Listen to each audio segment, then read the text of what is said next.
মুহররম মাস এলেই আশুরার কথা মনে পড়ে, আর আশুরা এলেই ভারতবর্ষের মানুষের মাথায় এটা প্রবেশ করে এই মাসটা শুধুমাত্র ইমাম হুসাইন রাদিয়াল্লাহু তাআলা আনহুর শাহাদতকে কেন্দ্র করে প্রসিদ্ধ, সম্মানিত। একদল মানুষ এই দিবসটিকে এবং এই মাসটাকে ইমাম হুসাইনের শাহাদাতের সঙ্গে খাস করে নেয়, আর একদল মানুষ আবার যারা ওই সময় এর বিরোধী ছিল, ইয়াজিদের পক্ষের লোক ছিল, তারা এই দিবসটিকে ভিন্ন খাতে প্রবাহিত করার জন্য অনেক অতিরঞ্জন করেছে। এই দিবসে কিয়ামত হবে, এই দিবসে আদমকে সৃষ্টি করা হয়েছে, এই দিবসেই আদমকে জান্নাত থেকে নামানো হয়েছিল, এই দিবসেই জান্নাত জাহান্নাম তৈরি হয়েছে, এই দিবসেই চন্দ্র সূর্য গ্রহ নক্ষত্র তৈরি হয়েছে। এরকম অনেক গল্প। এই দিবসে ভালো খেলে পরিবারে সারা বছর ভালো খাওয়া যাবে। অবশ্যই এটার একটা হাদিস আছে, ভালো খাওয়ার একটা হাদিস আছে। মান ওয়াসআ ফীহি, যে ব্যক্তি এই দিবসে তার পরিবারের জন্য ভালো খাবারের আয়োজন করলো, আল্লাহ রাব্বুল আলামিন তাদের সারা বছর ভালো খাবারের আয়োজন করবেন। কিন্তু হাদিসটা অতটা সহিহ না। কেউ সর্বোচ্চ হাসান দরজায় বলেছেন, আর মুহাদ্দিসিনদের কেউ কেউ বলেছেন ইমাম হুসাইন রাদিয়াল্লাহু তাআলা আনহুর শাহাদতকে কেন্দ্র করে যারা খুশি হয়েছিল, ইয়াজিদের বাহিনী, ওরা ভালো করে মানুষকে খাওয়ানোর জন্য, ফুর্তি করার জন্য হাদিস তৈরি করেছে। সেজন্য আজকের আমাদের এই জুমায় পরিষ্কার হতে হবে, মুহররম মাস আশুরা এটা কি শুধুই ইমাম হুসাইন রাদিয়াল্লাহু তাআলা আনহুর শাহাদতকে কেন্দ্র করে সম্মানিত, না ভিন্ন কিছু আছে? আমরা কোরআনকে জিজ্ঞেস করব। সব সমস্যার সমাধান দিতে পারে আল কোরআন। কোরআন কি বলে? আল্লাহ বলছেন সূরা তাওবা 36 নম্বর আয়াত, ইন্না ইদ্দাতাশ শুহুরি ইনদাল্লাহি 12 শাহরান ফি কিতাবিল্লাহ ইয়াওমা খালাকাস সামাওয়াতি ওয়াল আরদ মিনহা আরবাআতুন হুরুম। ইদ্দাতাশ শুহুরি ইনদাল্লাহ, আল্লাহর কাছে মাসের গণনা 12 শাহরান, 12 মাস। ফি কিতাবিল্লাহি, আল্লাহর কিতাব, আল্লাহর লৌহে মাহফুজে লিপিবদ্ধ আছে। ইয়াওমা খালাকাস সামাওয়াতি ওয়াল আরদ, সেদিনই লেখা হয়েছে যেদিন আসমান সমূহ এবং জমিন সৃষ্টি করা। আরবাআতুন হুরুম, সেই 12 মাসের 4টি মাস হচ্ছে হুরুম, মুহররম, সম্মানিত। এরই একটি মাস হচ্ছে মুহররম। আল্লাহ রাব্বুল আলামিন আসমান জমিন তৈরি করেছেন, আর যেদিন আসমান জমিন তৈরি করেছেন সেদিন আল্লাহ রাব্বুল আলামিন লিখে রেখেছেন, ইন্না ইদ্দাতাশ শুহুর ইনদাল্লাহি 12 শাহরান ফি কিতাবিল্লাহি, আল্লাহর কিতাবে বছরে মাস হচ্ছে 12 মাস। যেদিন আল্লাহ আসমান এবং জমিন সৃষ্টি করেছেন, মিনহা আরবাআতুন হুরুম, তার মধ্যে 4টি মাস সম্মানিত। বোঝা গেল ইমাম হুসাইন শুধু না, আল্লাহর নবীর জন্মের আগে, আল্লাহর নবীর জন্মের আগে নয়, আদমের জন্মেরও 50,000 বছর আগে আল্লাহ রাব্বুল আলামিন তার লৌহে মাহফুজে সংরক্ষিত কিতাবে লিখে রেখেছেন মাস কয়টি? 12টি। এর মধ্যে আশুরে হারাম কয়টি? 4টি, তার মধ্যে একটি মুহররম। তাহলে বোঝা গেল মুহররম শুধুমাত্র ইমাম হুসাইনের কারণে নয়। এই 4 মাসে যুদ্ধ করা, মারামারি করা হারাম ঘোষণা করা হয়েছিল। জাহিলি যুগের লোকেরা অন্য কিছু না মানলেও এটা তো জানতো 4 মাসে যুদ্ধ করা যাবে না, কিন্তু যুদ্ধ চলমান রয়ে গেছে। তখন আল্লাহকে বলতো, আল্লাহ এই বছর এই মাসটা আমরা এখন না, পরে 1 মাসে পালন করব। মাসকে ঘুরিয়ে দিত। আমরা এরকম করি অনেক ক্ষেত্রে, আল্লাহকে বলি আল্লাহ এখন এটা সম্ভব না, এটা পরে করবো আমরা। আজকে আমি সেদিকে প্রবেশ করব না, বিষয়ের উপর থাকার চেষ্টা করছি, কারণ গুরুত্বপূর্ণ আলোচনা রয়েছে। আল্লাহ রাব্বুল আলামিন 4টা মাসকে সম্মানিত করেছেন। আল্লাহ রাসূল সাল্লাল্লাহু আলাইহি ওয়াসাল্লাম বুখারী শরীফের 3197 নম্বর হাদিসে, মুসলিমের 1679 নম্বর হাদিসে বলা হয়েছে, আরবাতুহুম সালাসাতুল মুতাওয়ালিয়াত, 4টা হলো ধারাবাহিক, 3টা হলো ধারাবাহিক। 3টা কি মানে একসাথে, কি কি? যুলকাদা, যুলহিজ্জা, মুহররম। বলুন কি কি? 3টা হচ্ছে একসাথে মুতাওয়ালিয়াত, ধারাবাহিক ভাবে। সেই 3টি মাসের নাম কি? যুলকাদা, যুলহিজ্জা, মুহররম। এরপরে আল্লাহ রাসূল সাল্লাল্লাহু আলাইহি ওয়াসাল্লাম বলছেন, ওয়া রজব আল্লাযী বাইনা জামাদা ওয়া শাবান, জামাদা এবং শাবানের মাঝখানে যে মাসটি রয়েছে সেই মাস, সেটা হচ্ছে রজব। এভাবে পরিষ্কার করে দিলেন। সুতরাং মুহররম মাস হচ্ছে সেই 4টি মাসের একটি মাস, যেই মাস আল্লাহ রাব্বুল আলামিন যেদিন আসমান জমিন সৃষ্টি করেছেন সেদিন থেকে সম্মানিত। এটা কারো জন্ম, কারো মৃত্যু, কারো শাহাদতকে কেন্দ্র করে নয়। ওরা মাসকে ঘুরিয়ে ফেলেছিল। আল্লাহর রাসূল সাল্লাল্লাহু আলাইহি ওয়াসাল্লাম যেদিন বিদায় হজের ভাষণ দিচ্ছিলেন, সেদিন তিনি বললেন, ইন্নাজ জামানা কাদ ইস্তাদারা আলা হাইআতি কাহাইআতিহি ইয়াওমা খালাকাস সামাওয়াতি ওয়াল আরদ। ওরা আগে মাস ওলটপালট করেছিল। মুহররমকে নিয়ে গেছিল সফরে, সফরকে নিয়ে গেছিল মুহররমের জায়গায়, আল্লাহকে জানিয়ে দিল এই বছর এই মাসটা এখন পালন করছি না, আমাদের যুদ্ধ করতে হবে, তোমাকে পরে আমরা পালন করব। আল্লাহ রাসূল সাল্লাল্লাহু আলাইহি ওয়াসাল্লাম বলছেন, আজকের এই বিদায় হজের দিবসে আমি বলছি, আল্লাহ তাআলা আসমান জমিন সৃষ্টি করার সময় যে ধারাবাহিকতায় ছিল, ইন্নাজ জামানা কাদ ইস্তাদারা আলা হাইআতিহি, আজকে জামানা ঘুরে ফিরে সেই জায়গায় ঠিক মতো এসে গেছে।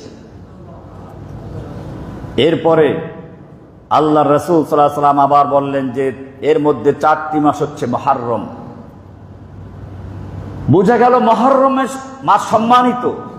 এটা আসমান জমিন যেদিন সৃষ্টি করেছে সেদিন থেকেই বছরের প্রথম মাস। ইংরেজি বছরের প্রথম মাস আছে, বাঙালি বছরের প্রথম মাস আছে, কিন্তু ইসলাম পূর্ণাঙ্গ দিন। আল্লাহর রাসূল সাল্লাল্লাহু আলাইহি ওয়াসাল্লাম যখন বিদায় হজের ভাষণ দিচ্ছিলেন, সে সময় বলে দিলেন, আল্লাহ তাআলা জানিয়ে দিলেন, আল ইয়াওমা আকমালতু লাকুম দীনাকুম ওয়া আতমামতু আলাইকুম নি'মাতি ওয়া রাদিতু লাকুমুল ইসলাম দীনা। আজকে আমি তোমাদের জন্য তোমাদের দিনকে মোকাম্মাল করে দিলাম, পরিপূর্ণ করে দিলাম। যেই দিনকে আল্লাহ রাব্বুল আলামিন পরিপূর্ণ করে দিয়েছেন, সেই দিনের অনুসারীরা অন্য কোন দিন, অন্য কোন ধর্মের কোন সংস্কৃতি, কোন তাহাদিব তামাদ্দুনকে অনুসরণ করতে পারে না। সুতরাং ওমর ইবনে খাত্তাব রাদিয়াল্লাহু তাআলা আনহুর যুগে মুসলিম বছরের শুরু কবে থেকে গণনা করা হবে? খ্রিস্টানরা শুরু করে ঈসা আলাইহিস সালামের জন্মদিন থেকে। জন্ম মৃত্যু মুসলিমরা, এর সাথে ইসলামের কোনো সম্পর্ক নেই। এ কারণেই যখন ওমর ইবনে খাত্তাব রাদিয়াল্লাহু তাআলা আনহুর দরবারে আল্লাহর নবীর জন্মদিন থেকে ইসলামী সাল গণনা করার প্রস্তাব আসলো, তিনি প্রত্যাখ্যান করলেন। এরকম বিভিন্ন প্রস্তাব আসলো। শেষ পর্যন্ত যখন হিজরতের প্রসঙ্গ আসলো, তখন সাহাবায়ে কেরাম সর্বসম্মতিক্রমে সিদ্ধান্ত দিলেন, হ্যাঁ, এই হিজরতের মাধ্যমে ইসলামের বিজয় সূচিত হয়েছে, এই হিজরতের মাধ্যমে সত্য মিথ্যার পার্থক্য হয়েছে, এই হিজরতের মাধ্যমে ইসলামের বিজয়ের দ্বার উন্মোচন হয়েছে, এই বিজয়ের মাধ্যমে ইসলাম অন্য দিন থেকে আলাদা হয়ে গেছে। রাসূলুল্লাহ সাল্লাল্লাহু আলাইহি ওয়াসাল্লাম মদিনায় গেলেন। মদিনায় গিয়ে দেখলেন যে ফারাআল ইয়াহুদা ইয়াসুমুনা ইয়াওম আশুরা, ইহুদিরা আশুরার দিনে রোজা রাখে। আল্লাহর রাসূল মক্কায় থাকতে রোজা রাখতেন। কোন কোন হাদিস থেকে দেখা যায় রমজান মাস ফরজ হওয়ার আগে এই আশুরার দিবসের রোজাই ফরজ ছিল। আল্লাহর রাসূল সাল্লাল্লাহু আলাইহি ওয়াসাল্লাম যখন মদিনায় গিয়ে দেখেন ইহুদিরাও রোজা রাখে, ফাকালা মা হাযা, তোমরা এদিন কেন রোজা রাখছো, এই দিবসটা কিসের? ক্বালু হাযা ইয়াউমুন সালিহুন, এটা হচ্ছে একটি পবিত্র দিন। নাজ্জাল্লাহু বনি ইসরাঈল মিন আদুবিহিম, এই দিবসে আল্লাহ রাব্বুল আলামিন মূসা আলাইহিস সালামকে তার দল সহ মুক্তি দিয়েছিলেন, ফিরআউনকে চুবিয়ে মেরেছিলেন। ফাসামাহু মূসা শুকরান, মূসা আলাইহিস সালাতু ওয়াস সালাম সে সময় আল্লাহর কৃতজ্ঞতা আদায় করতে গিয়ে এই সময় আশুরার রোজা রেখেছিলেন। ক্বালা ফাআনা আহাক্কু বিমূসা মিনকুম, আল্লাহর রাসূল সাল্লাল্লাহু আলাইহি ওয়াসাল্লাম বললেন মূসার অনুসরণ করার ক্ষেত্রে তোমাদের চেয়ে আমি হকদার বেশি। ফাসামাহু, আল্লাহর রাসূল নিজে রোজা রাখলেন। ওয়া আমারা বিসিয়ামিহি, সাহাবায়ে কেরামদের রোজা রাখার পরামর্শ দিলেন, আদেশ করলেন। কিন্তু জানতে পারলেন যে ইহুদিরা রোজা রাখে, সেজন্য বললেন আল্লাহ যদি আমাকে আগামী বছর জীবিত রাখেন আমি একদিন আগে বা একদিন পরে যুক্ত করে রোজা রাখব। এখানেও পরিষ্কার করে দিলেন রোজা রাখার ক্ষেত্রেও ইহুদিদের সঙ্গে মুসলিমদের রোজার মিল না হয়ে যায়, সেজন্য তিনি আশুরার রোজাকে 9, 10 অথবা 10, 11 একদিন আগে পরে মিলিয়ে রাখার জন্য আদেশ করেছেন।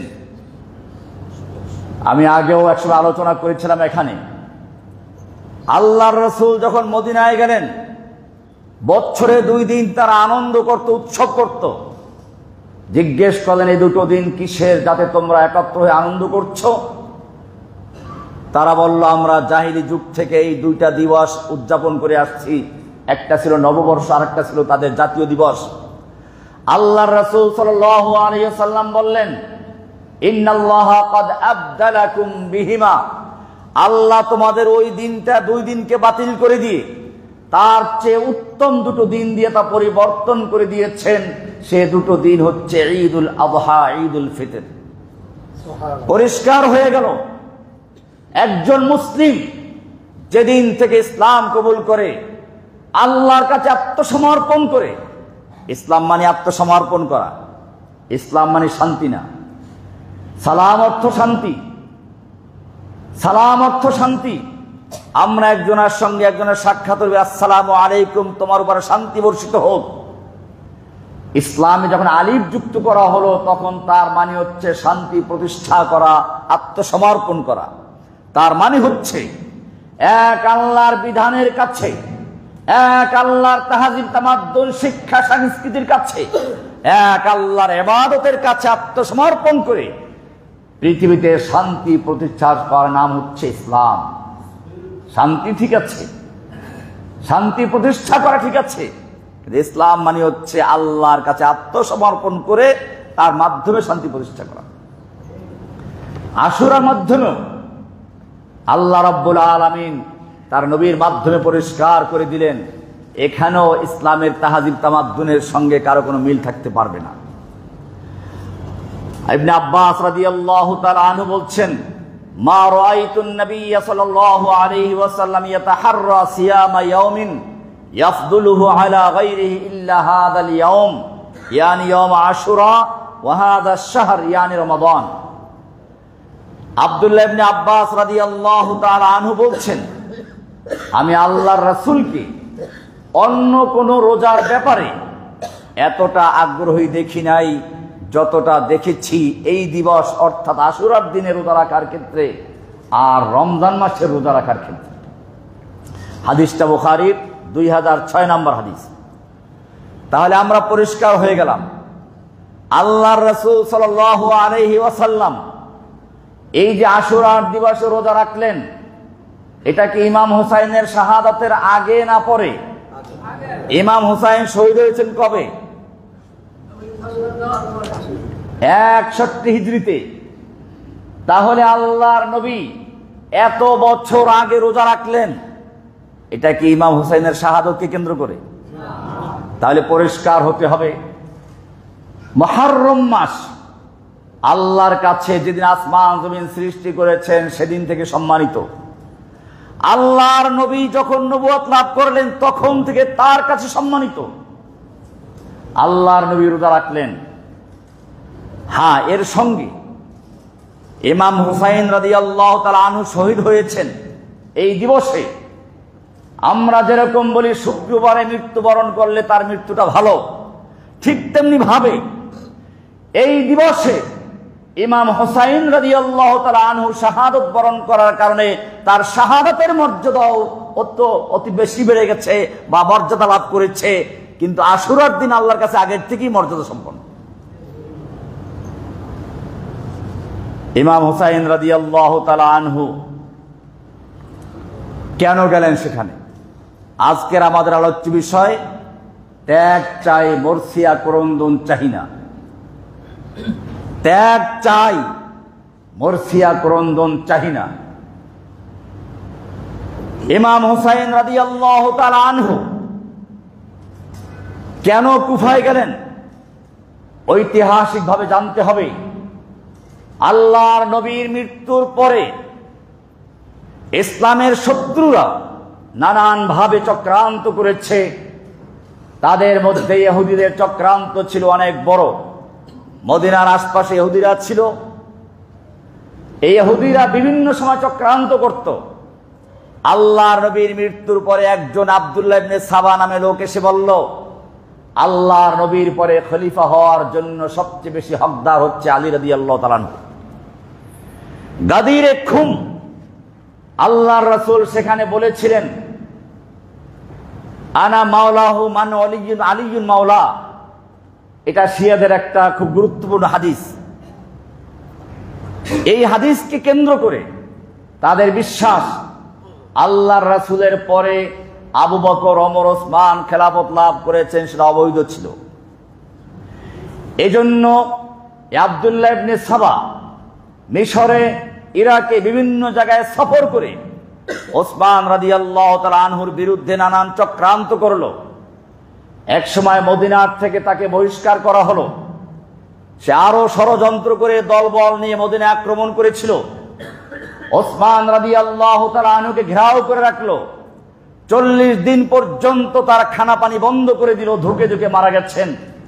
সর্বশেষ যখন ওসমান রাদিয়াল্লাহু তাআলা আনহু কোরআনে কারিমের তেলাওয়াত করছিলেন, ঘরের দরজা ছাদ ভেঙে পিছন থেকে প্রবেশ করে হুসাইন রাদিয়াল্লাহু তাআলা আনহুকে, ইমাম ওসমান রাদিয়াল্লাহু তাআলা আনহুকে পিছন থেকে খঞ্জর ঢুকিয়ে দেওয়া হলো।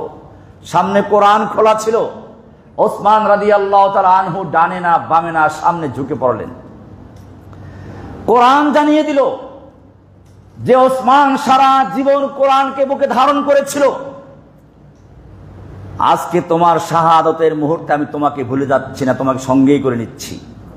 কিয়ামতের মাঠে কোন শহীদের সাক্ষী হবে তীর তরবারি, কোন শহীদের সাক্ষী হবে বর্ষার আঘাত।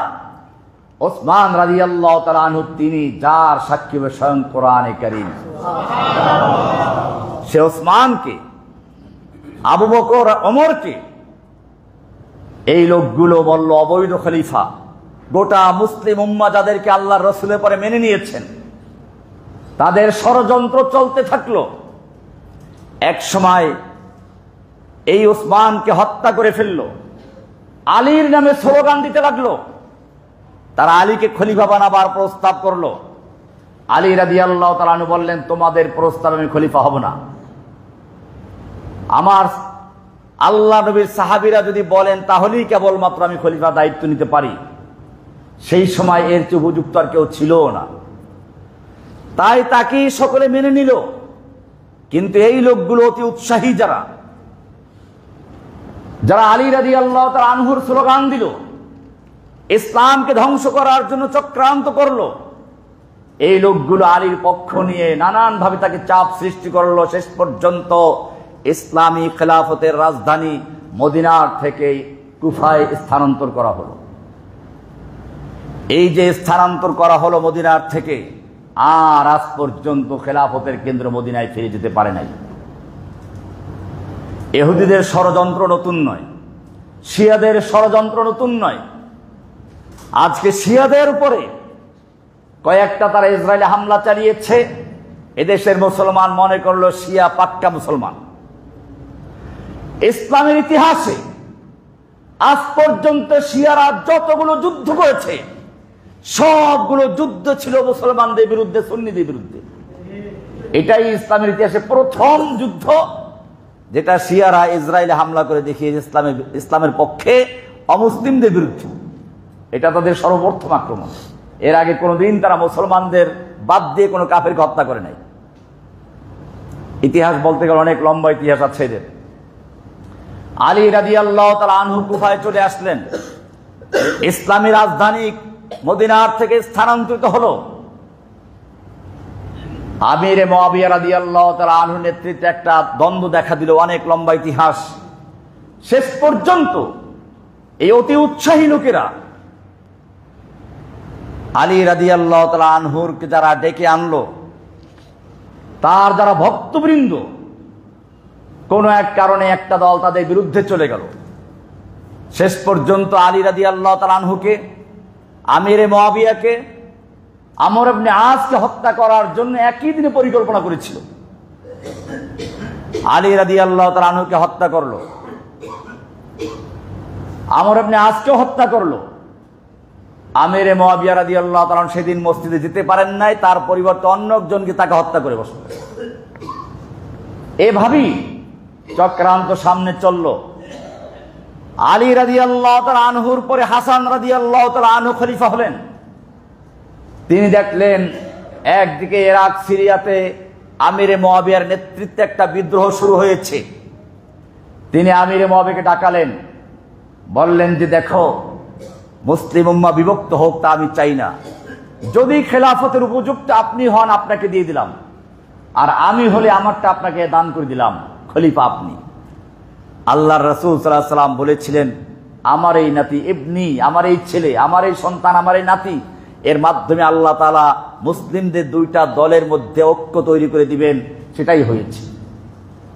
মুসলিমদের ঐক্যবদ্ধতা এটা অত্যন্ত বড় গুরুত্বপূর্ণ বিষয়।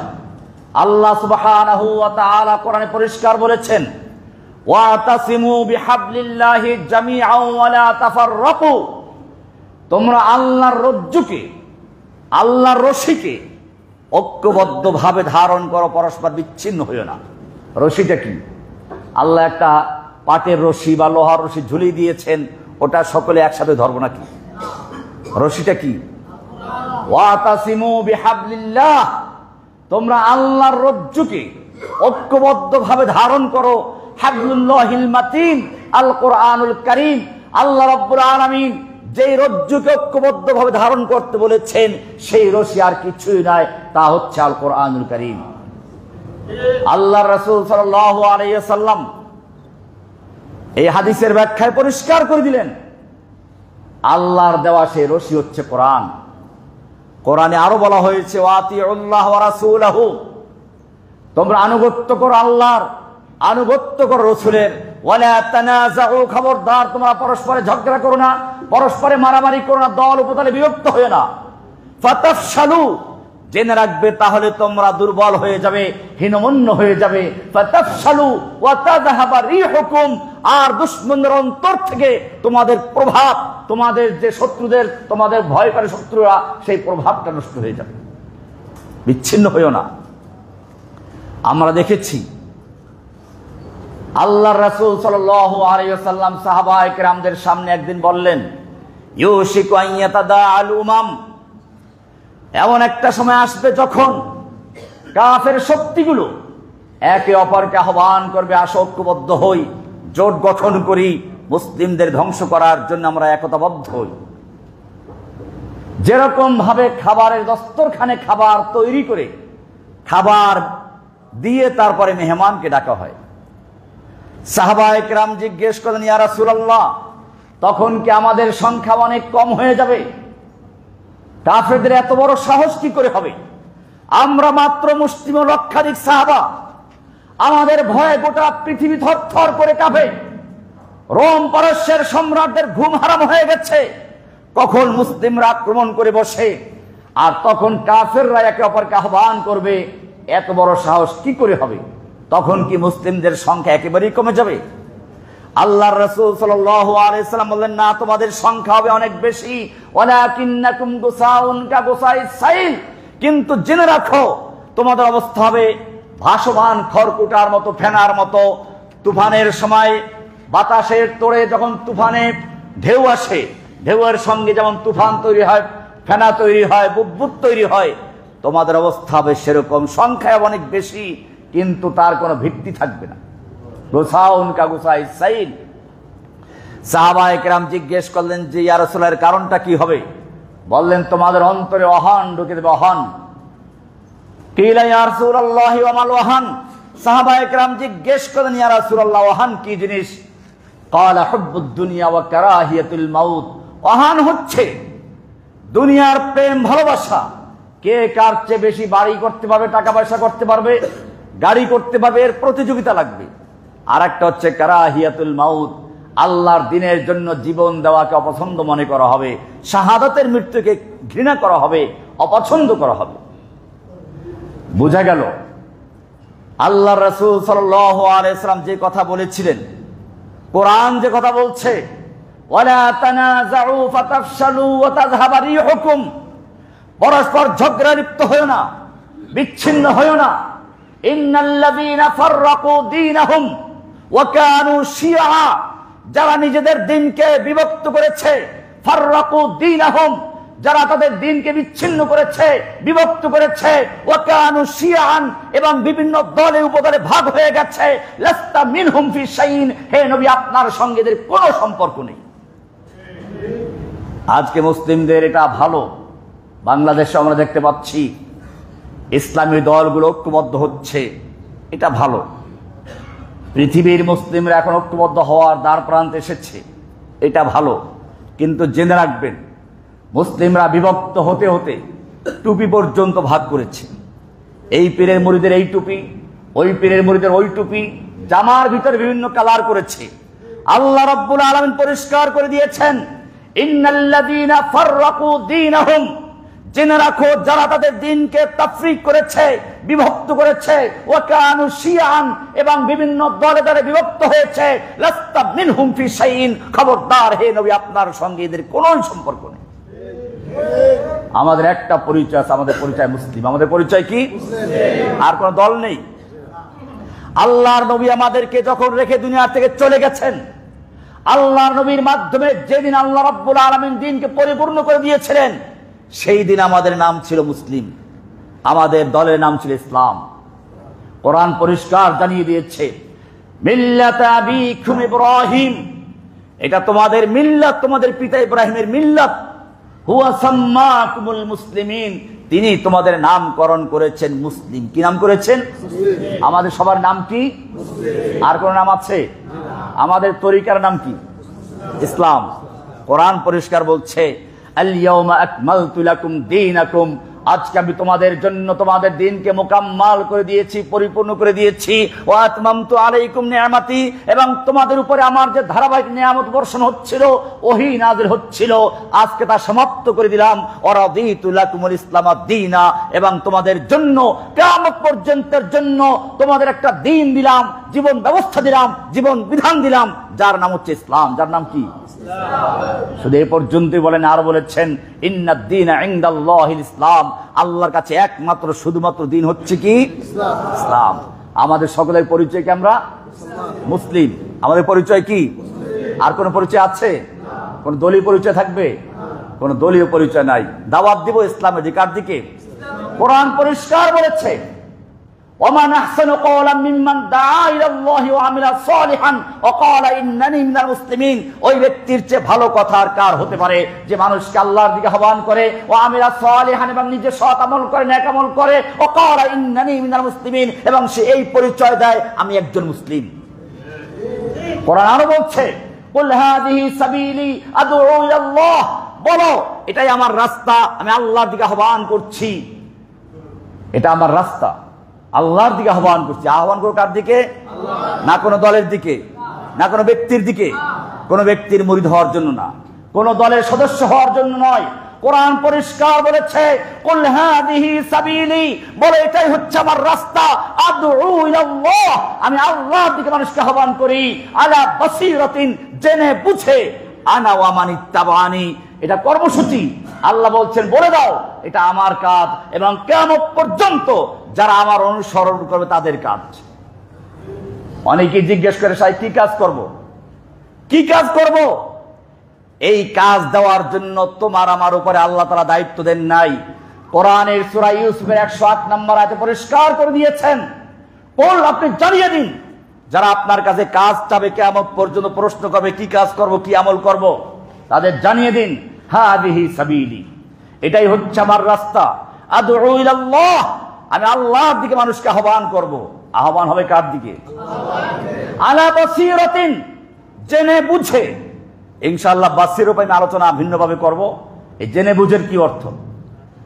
এরপরে বলেছেন আনা ওয়া মান ইত্তাবানি, এই কাজ আমার, এই কাজ আমার ফলোয়ারদের। আনা ওয়া মান ইত্তাবানি, আমার কাজ এটা, এবং কিয়ামত পর্যন্ত যারা আমার অনুসারী দাবি করবে, যারা মুসলিম দাবি করবে, প্রত্যেকের এই কাজ আল্লাহর দিকে আহ্বান করা। ভাইরা আমার, অতি উৎসাহী লোকেরা আলী রাদিয়াল্লাহু তাআলা আনহুকে ডেকে নিয়ে এরপরে একদল তার থেকে বিরুদ্ধে চলে গেল, খাওয়ারেজ নাম হয়ে গেল। আলীর অতি উৎসাহী ভক্ত। এই ভক্তরাই যখন আবার আমিরে মুআবিয়া রাদিয়াল্লাহু তাআলা আনহু মারা গেলেন, ইয়াজিদ খলিফা হলো, হুসাইন রাদিয়াল্লাহু তাআলা আনহু মদিনাতে ভালোই ছিলেন, আল্লাহর নবীর পরিবার শান্তিতেই ছিল। এই লোকেরা ইমাম হুসাইনের কাছে পত্র লিখতে শুরু করলো, ইয়াজিদকে আমরা খলিফা মানব না, আপনাকে বায়াত দিব, আপনি চলে আসুন।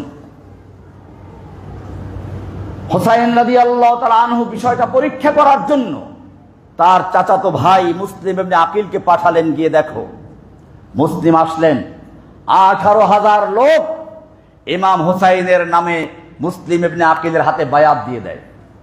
তিনি পত্র লিখলেন, ইমাম হুসাইন রাদিয়াল্লাহু তাআলা আনহু চলে আসবেন। বড় বড় সাহাবায়ে কেরাম, ইবনে আব্বাস, আব্দুল্লাহ ইবনে ওমর, এরকম অনেক বড় বড় সাহাবায়ে কেরাম বললেন, খবরদার আপনি ওখানে যাবেন না, ওরা আপনার আব্বাকে হত্যা করেছে, আপনার ভাইয়ের সাথে চক্রান্ত করেছে, আপনাকে ওরা খুন করবে, আপনি যাবেন না। এমনকি কোন কোন সাহাবায়ে কেরাম বললেন দেমাহুম, ওরা আলীর জন্য, হুসাইন বললেন আমাকে ওরা ভালোবাসে, ওরা বায়াত দিয়েছে। ইমাম হুসাইন রাদিয়াল্লাহু তাআলা আনহু আসবেন, আব্দুল্লাহ ইবনে আব্বাস রাদিয়াল্লাহু তাআলা আনহু গিয়ে বললেন, শুনুন ওরা আপনাকে ভালোবাসে, এতে আমাদের কোনো আপত্তি নেই, সন্দেহও নেই, কিন্তু জেনে রাখবেন যখন ইয়াজিদের পক্ষ থেকে চাপ আসবে, পরীক্ষা আসবে, জীবন দেওয়ার প্রশ্ন আসবে, সন্তানকে এতিম করার প্রশ্ন আসবে, স্ত্রীকে বিধবা করার প্রশ্ন আসবে, তখন তারা আপনাকে ছেড়ে দিয়ে ইয়াজিদের পক্ষে গিয়ে দাঁড়াবে। তখন তাদের অন্তরটা আপনার সঙ্গেই থাকবে, তলোয়ারটা আপনার বিরুদ্ধে থাকবে। দিমাউহুম সুয়ুফুহুম মা'ক আলাইকা ওয়া কুলুবুহুম মা'কা, কুলুবুহুম মা'ক ওয়া সুয়ুফুহুম আলাইক, তাদের তলোয়ার থাকবে আপনার বিপক্ষে আর অন্তর থাকবে আপনার জন্য। হুসাইন রাদিয়াল্লাহু তাআলা আসবেন, তারা বললেন যে না, যদি আপনি তারপরও যান তাহলে মেয়ে লোকদেরকে, সন্তানদেরকে, শিশুদেরকে রেখে চলে যান। আসলেন। এবারে আমার প্রশ্ন, ইমাম হুসাইন রাদিয়াল্লাহু তাআলা আনহুকে যারা আহ্বান করেছিল তারা নিশ্চয়ই ইমাম হুসাইনের ভক্তবৃন্দ ছিল, তারা সকলেই আলী রাদিয়াল্লাহু তাআলা আনহুর ভক্তবৃন্দ ছিল, তারা সকলেই, এই ভক্তের আরবি হচ্ছে শিয়া, শিয়াতু আলী, আলীর দল, শিয়া মানি দল, শিয়া মানি ভক্ত, শিয়া মানি অনুরাগী। তাহলে শিয়াতু আলীন, শিয়া মানি হচ্ছে আলীর দল, আলীর ভক্ত, আলীর অনুসারী। বোঝা গেল আলী রাদিয়াল্লাহু তাআলা আনহুর অনুসারী যারা শিয়া ছিল তারাই ইমাম হুসাইনকে দাওয়াত দিয়েছে। আলী রাদিয়াল্লাহু তাআলা আনহু হুসাইনকে যারা ভালোবাসতো তারাই তাকে দাওয়াত দিয়েছেন। এবারে শুনুন, হুসাইন রাদিয়াল্লাহু তাআলা আনহু আসলেন, তিনি পথেই জানতে পেরেছিলেন মুসলিমকে হত্যা করা হয়েছে। ইয়াজিদের পক্ষ থেকে কুফার গভর্নর ছিল নোমান ইবনে বাশির রাদিয়াল্লাহু তাআলা, একজন ভালো সাহাবী, অত্যন্ত ভালো সাহাবী। তাকে অপসারণ করানো হইল ওখান থেকে। তার জায়গায় ওবাদুল্লাহ ইবনে জিয়াদকে নিয়োগ দেওয়া হলো। ইবনে জিয়াদ ছিল চালাক লোক। রাতের বেলায় ইমাম হুসাইনের পোশাক যেরকম সেই রকম পোশাক পরে শান শৌকতে কুফায় প্রবেশ করলো। লোকেরা মনে করলে ইমাম হুসাইন এসেছে, স্বাগত জানালো। রাজপ্রাসাদে গিয়ে তার লোকদেরকে বলল, গোয়েন্দা পাঠাও সব জায়গাতে, কারা কারা তার অতিভক্ত আছে, কারা আহ্বান করেছে, সবাইকে জানিয়ে দাও এই রাতের ভিতরে এজিদের হাতে বায়াত দিবে, সবগুলো মেরে ফেলা হবে। ভয়ে সবগুলো আল্লাহর নবীর নাতি ইমাম হুসাইনকে আহ্বান করে দাওয়াত দিয়ে যখন তিনি পথে আসার কাছাকাছি এসে গেলেন, তারা বায়াত প্রত্যাহার করে সব এজিদের বায়াত হয়ে গেল। ইমাম হুসাইন রাদিয়াল্লাহু তাআলা আনহু সেই ময়দানে তাদের নাম ধরে ধরে ডেকেছেন, এই অমুকের ছেলে অমুক, তুমি কি আমাকে আহ্বান করো নাই? তুমি আমাকে দাওয়াত দাও নাই? আমি তো এমনিতে আসি নাই। তিনি একটা খুতবা দিলেন, যে খুতবার শুরু ছিল এরকম, আলহামদুলিল্লাহ রাব্বিল আলামিন ওয়াসসালাতু ওয়াসসালামু আলা মুহাম্মাদিন ওয়া আলিহি তাহিরিন আইয়ুহান নাস ইন্নী লা আরাল মাউতা ইল্লা শাহাদা। আমার সামনে এখন শাহাদাতের মৃত্যু ছাড়া আর কোনো রাস্তা নেই। ওয়ালা আরাল হায়াতা মা যালিমিন ইল্লা শাকা ওয়া আনা, জালিমদের সঙ্গে বসবাস করা হতভাগ্য ছাড়ার কিছুই নয়। এরকম তিনি এক দীর্ঘ বক্তব্য দিলেন। সবাইকে ডেকে ডেকে বললেন, তোমরাই আমাকে দাওয়াত দিয়েছিলে, ইসতামিউ, তোমরা শুনে রাখো, আনা ইবনু বিনতে নবিয়্যিকুম, আমি সাধারণ কেউ নই, আমি তোমাদের নবীর মেয়ের ছেলে। ওয়া ইবনু আলী ইবনে আবি তালেব, আমি আলী ইবনে আবি তালেবের সন্তান। ও উম্মি ফাতেমা বিনতে রাসূলিল্লাহ, আমার মা হচ্ছে আল্লাহর নবীর মেয়ে ফাতেমা। ও আম্মি হামজাতু সাইয়্যিদুশ শুহাদা, আমার চাচা হচ্ছে শহীদদের সর্দার হামজা, আমার চাচা হচ্ছে জাফর তাইয়ার। এরকম ভাবে তিনি বললেন, ফাহাল তাকতুলুনা, তোমরা এমন একজন লোককে হত্যা করে দিন কায়েম করছো, এরা দিনের সাহায্য করছে। এখানে আমি পরিষ্কার করে দেই, আমাদেরও অনেক অতিভক্ত আছে। বিভিন্ন সময় আমি দেখেছি, শাইখ এই কাজটা করুন, এইটা করুন, ধৈর্য আর কুলায় না। এরপরে নিজেরাই খুচরা কোন একটা দল করে কোন একটা কাজ ঘটায়, ধরা পড়লে শাইখের বক্তব্য শুনে উদ্বুদ্ধ হয়েছে। আমি আজকে তোমাদের এই দিনে ক্লিয়ার করে দিচ্ছি, ইসলাম বিজয়ী করতে হলে সুপরিকল্পিতভাবে আগাতে হবে, রাসূলের পদ্ধতিতে আগাতে হবে। যুগে যুগে ইসলামের পথে বাধা এসেছে, জীবন দেওয়ার প্রয়োজন এসেছে, তখন যারা পালিয়ে গেছে তারা ইতিহাসে মুনাফিক হিসাবে তারা চিহ্নিত হয়েছে। এজন্য মনে রাখতে হবে, অতি উৎসাহী অতি আবেগী লোকেরা ইমাম হুসাইনকে শাহাদতের দ্বার প্রান্তে নিয়ে এসেছে। ইমাম হুসাইন রাদিয়াল্লাহু তাআলা আনহু যখন দেখলেন, তিনি অনেক প্রস্তাব দিয়েছিলেন, কোনো প্রস্তাবে কাজ হয়নি। শেষ পর্যন্ত তাকে শাহাদাতের মৃত্যুই বহন করতে হবে। তিনি যুদ্ধের ময়দানে নেমে গেলেন, যুদ্ধ করতে করতে শহীদ হয়ে গেলেন। ইতিহাস অনেক লম্বা, সেদিকে যাচ্ছি না। ইতিহাস প্রমাণ করে সত্যের পথে থাকার জন্য ওরা প্রস্তাব করেছিল, হয়তো এজিদের কাছে আপনি বায়াত দিবেন, নতুবা যুদ্ধ করবেন, দুইটার একটা আপনার করতেই হবে। তিনি বলেছিলেন, আমাকে হয়তো যেখান থেকে এসেছি ওখানে ফেরত যেতে দাও, অথবা অন্য কোনো মুসলিম ভূখণ্ডে যেতে দাও, অথবা আমাকে সরাসরি এজিদের সামনে নিয়ে যাও।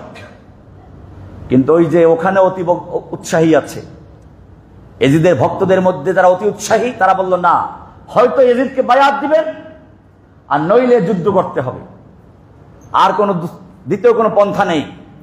ইমাম হুসাইন রাদিয়াল্লাহু তাআলা আনহু যুদ্ধ করলেন, শহীদ হয়ে গেলেন। আমাদের কি শিক্ষা হয়? কাতলে হুসাইন দর হकीकत মরগে यजीद है, ইসলাম জিন্দা হোতা है हर কারবালা के बाद। সেদিন কারবালার ময়দানে মূলত ইমাম হুসাইন শহীদ হন নাই, ইমাম শহীদ হয়েছেন, চির অমর হয়ে আছেন। আর ইমাম হুসাইনকে যারা হত্যা করেছে তারা ইতিহাসের মধ্যে সবচেয়ে ঘৃণিত, পদদলিত, অবহেলিত হয়ে স্মরণ হয়ে আছে। যুগে যুগে এটাই হয়েছে। আজকে একদল লোক এজিদের নামে আবার রাহমাতুল্লাহ আলাইহি বলা শুরু করেছে। এটা পরিষ্কার। এজিদের দরবারে যখন হোসাইনের লাশ নেওয়া হলো, মাথা নেওয়া হলো, তিনি কান্নাকাটি করেছেন, পরিবারের সদস্যদেরকে পুরস্কৃত করেছেন, ভালো আচরণ করেছেন, মদিনায় পাঠিয়ে দেওয়ার ব্যবস্থা করেছেন। এইটা দেখে খুশি হওয়ার কোনো কারণ নেই। কারণ হচ্ছে এজন্য বিদেশে যাওয়ার দরকার নেই। বাংলাদেশে উদাহরণ আছে, ওই যে একটা লোক পালিয়ে গেল, এ লোকটাও মানুষকে খুন করে, নিজে অর্ডার দিয়ে খুন করাতো, গুম করাতো, এরপরে আবার চোখে কি যেন দেয়, গ্লিসারিন দিয়ে, তারপরে ওই যে জামবাগ দিয়ে তারপর কান্নাকাটি করতো। এজিদের কান্না আর হাসিনার কান্নার মধ্যে আমার কাছে কোনো পার্থক্য মনে হয় না। কারণ যদি সত্যিকার অর্থে সেই ইমাম হুসাইনের জন্য তার কোনো একটু মহব্বত থাকতো, তাহলে কেন সেদিন সে নোমান ইবনে বশীরের মতো সাহাবী, যে আল্লাহ নবীকে ভালোবাসে, নবীর পরিবারকে ভালোবাসে, তাকে ওখান থেকে অপসারণ করে ওবায়দুল্লাহ বিন জিয়াদের মতো একটা খুনিকে সেখানে নিয়োগ দিয়েছিল? অনেকে আছে ইয়াজিদের পক্ষে কথা বলতে গিয়ে বুখারীর একটা রওয়ায়াত দলিল পেশ করে। উম্মে হারাম বিনতে মিলহান, আনাস রাদিয়াল্লাহু তাআলা আনহুর মা, খালা, তার ঘরে আল্লাহ রাসূল বিশ্রাম নিচ্ছিলেন। স্বপ্নে দেখলেন, দেখে তিনি সজাগ হয়ে গেলেন। বললেন যে আমার উম্মতের একটা গ্রুপ, একটা দল সমুদ্রপথে রাজকীয় অবস্থায় যুদ্ধ করতে যাচ্ছে। তারা সকলেই ক্ষমাপ্রাপ্ত হবে, তারা ক্ষমাপ্রাপ্ত হবে। উম্মে হারাম বিনতে মিলহান বলেন, ইয়া রাসূলুল্লাহ, দোয়া করুন আমি যেন সেই দলের মধ্যে থাকি। আল্লাহ রাসূল দোয়া করলেন, আবার ঘুমিয়ে পড়লেন, আবার ওরকম স্বপ্ন দেখলেন। উনি এবার দ্বিতীয়বার বললেন, আমাকে দোয়া করুন আমি যেন সেই দলের সাথেও থাকতে পারি। আল্লাহ রাসূল বলেন, না, তুমি প্রথম দলের সঙ্গে থাকবে। তার মানে উনি ওই যুদ্ধে গিয়ে মারা যাবে। পরে তাই হয়েছে। প্রথম যুদ্ধ হয় এই বর্তমান যে তুরস্কের রাজধানী, ওটার তখন কুস্তুনতুনিয়া নাম ছিল, ইস্তাম্বুল যেটা, এইখানে প্রথম নদীপথে যুদ্ধ হয়। ওই যুদ্ধে এই উম্মে হারাম বিনতে মিলহান ছিলেন। ফিরে আসার সময় তার ঘোড়ায় ওঠার সময় পরে মারা গেছেন। এই যুদ্ধ সম্পর্কে আল্লাহ রাসূল ভবিষ্যৎবাণী করেছেন, এবং কোন কোন ইতিহাস থেকে দেখা যায় এখানে ইয়াজিদও ছিল। এই হাদিসের কারণে ইয়াজিদকে জান্নাতি বলে খেতাব দেওয়া হয়, রাহমাতুল্লাহ আলাইহি বলা হয়, রাদিয়াল্লাহু তাআলা আনহু কেউ বলতে থাকে। আমি আপনাদের পরিষ্কার করে দেই, এই হাদিসে বলা হয় নাই যে ওই যুদ্ধে যারা অংশগ্রহণ করবে তারা প্রত্যেকেই মাগফিরাত পাবে। এই হাদিসে এটা পরিষ্কার করা হয় নাই। একটা হচ্ছে সামগ্রিক, এই যুদ্ধে যারা যাবে তাদের জন্য ক্ষমা আছে। এখানে প্রত্যেকেই এটা পাওয়া জরুরি নয়, এটা একবার আকসারি হুকুম। এছাড়া ওই যুদ্ধে যে ইয়াজিদ ছিল তার নিশ্চয়তাও দেওয়া হয় নাই, তার নাম ওখানে নিশ্চয়তা করা হয় নাই, হাদিসে বলা হয় নাই। সুতরাং এই হাদিসের কারণে যেই লোকটা আল্লাহর নবীর নাতির প্রতি এতটুকু সহমর্ম দেখাতে পারলো না, সাহাবী নোমানকে সেখান থেকে সরিয়ে দিয়ে ওবায়দুল্লাহ বিন জিয়াদের মতো খুনিকে নিয়োগ দিল। এরপরে ইমাম হুসাইনকে এই পর্যন্ত গেল, তার মধ্যে খবর নেওয়া প্রয়োজন মনে করল না। সেই ইয়াজিদের পক্ষে দালালি করা। আমি এবার পরিষ্কার করে দেই, ইয়াজিদকে আমি খুনিও বলছি না, সরাসরি খুন সে করে নাই। আবার ইয়াজিদকে হোসাইনের খুনের থেকে মুক্ত বলা যায় না। এ কারণে যারা সালাফদের মধ্যে যারা মুতাদিল, যারা মধ্যমপন্থী, তারা পরিষ্কার করে দিয়েছেন তিলকা দিমাউন, ওটা একটা রক্তপাত ঘটে গেছে। তাহহারাল্লাহু আইদিয়ানা, ওই রক্তে আমাদের হাতকে আল্লাহ রঞ্জিত করেন নাই। ফালা নুলাত্তিখু আলসিনাতানা, এখন ওই ব্যাপারে কথা বলে রাহমাতুল্লাহ আলাইহি বলে বা লানাতুল্লাহ বলে আমি আমার জিহ্বাকে রঞ্জিত করতে চাই না। তিলকা দিমাউন, ওটা একটা রক্তপাত যা ঘটে গেছে। তাহহারাল্লাহু আইদিয়ানা, সেই রক্তে আল্লাহ আমাদের হাতকে রঞ্জিত করেন নাই। ফালা নুলাত্তিখু ওয়ালা নুলাব্বিসু আলসিনাতানা, এখন সেই ব্যাপারে কথা বলে আমি আমার জিহ্বাকে রঞ্জিত করতে চাই না। এটাই হচ্ছে আমাদের অবস্থান।